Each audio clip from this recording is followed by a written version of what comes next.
একটা ড্রাইভারের করণে কি সকালে এক নাম্বার গাড়ির চারপাশ ঘুরে দেখা মানে কি গাড়ির চারপাশে চাকার যে হাওয়া অ্যালাইনমেন্ট পারফেক্ট আছে কিনা, ঠিক আছে। যদি কোনো কিছু বা বাচ্চা কাচ্চা বা কোনো পশু প্রাণী এগুলা শুয়ে থাকে মানে বেশিরভাগ সময় এগুলো আছে কিনা। তো যদি আমাদের গাড়িতে যদি টায়ার যদি হাওয়া কম থাকে অ্যালাইনমেন্ট যদি কম থাকে তাহলে কি হবো, চাকার বিট ক্ষয় হবে বেশি এবং কি জ্বালানি খরচ বেশি লাগবে যখন রুট টানবো। দ্বিতীয়ত লিখা মোবিল চেক দেওয়া, মোবিল প্রতিনিয়ত একটা ড্রাইভারের চেক দেওয়া লাজিম। যদি মোবিল যদি না থাকে, মোবিল যদি খালি তাহলে কি হবো, গাড়ি ইঞ্জিন হিট হয়ে যাবে, ইঞ্জিন সিজ হয়ে যাবে, ঠিক আছে। এবং কি মোবিল চেক দিয়ে কি দিয়া কিসের দ্বারা মোবিল চেক দেওয়া হয়, মোবিল গ্যাজেট কিংবা ডিপ।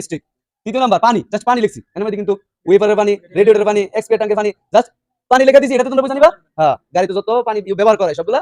হ্যাঁ, ঠিক আছে। 4 নাম্বার পাওয়ার অয়েল। পাওয়ার অয়েলের কাজ কি, যে স্টিয়ারিং এর কাজ। স্টিয়ারিং এর অন যদি দেখছো ওইদিন কাজ করেছি যে স্টিয়ারিং এর সমস্যা দিয়েছে, প্রবলেম দিয়েছে, পাওয়ার অয়েল হয়ে গেছে, স্টিয়ারিং জাম হয়ে গেছে, হার্ড হয়ে গেছে। তো অবশ্যই যখন তোমার পাওয়ার অয়েল না থাকবো স্টিয়ারিং হার্ড হয়ে যাবে। মানে টার্নিং এর মধ্যে আজকে সকালবেলা আমার গাড়িতে পাওয়ার ছিল না, আব্দুল্লাহ কি করছিল, মানে টার্নিং এর মধ্যে পুকুর ফেলাইতে দিছিল গাড়ি, রাইট কিনা। তো অবশ্যই খেয়াল রাখবা যে পাওয়ার অয়েল আছে কিনা। ব্রেক অয়েল আমাদের গাড়িতে মানে সবচেয়ে ইম্পর্টেন্ট বিষয় ব্রেক অয়েল। গাড়ি কিন্তু নিয়ন্ত্রণকারী কি brake, master cylinder, booster, brake oil, এটা কিন্তু ব্রেক সিস্টেম। মানে যে ব্রেক অয়েল যদি তোমার না থাকে তাহলে কি ব্রেক কাজ করবো না, ঠিক আছে। অবশ্যই ব্রেক অয়েল চেক দিয়া বের হবে। আর gear oil, gear oil check দেওয়ার নিয়ম কি জানো?